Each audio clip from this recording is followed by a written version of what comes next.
കൊല്ലത്ത് flex board കെട്ടുന്നതിനെ ചൊല്ലിയുള്ള സംഘർഷത്തിനിടെ BJP. പ്രവർത്തകന് വെട്ടേറ്റു. BJP. പ്രവർത്തകനായ രതീഷിനാണ് വെട്ടേറ്റത്.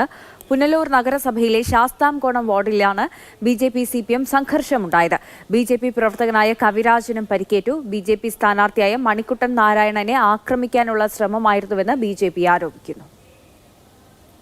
മണി 8:15 അപ്പം നമ്മളെ സ്ഥാനാർത്ഥിയുടെ ബോർഡ് വെക്കുന്നതുമായി ബന്ധപ്പെട്ട് നമ്മുടെ ബോർഡിൻ്റെ ഫ്രണ്ടിൽ ഒരു ബോർഡ് വെച്ച് പുള്ളിയെടുത്ത് നമ്മൾ സംസാരിക്കുമ്പോഴാണ് ഈ ജോമേഷും ഈ നാസറും ഈ രായനോട് നമ്മൾ ആക്രമിക്കുന്നത്.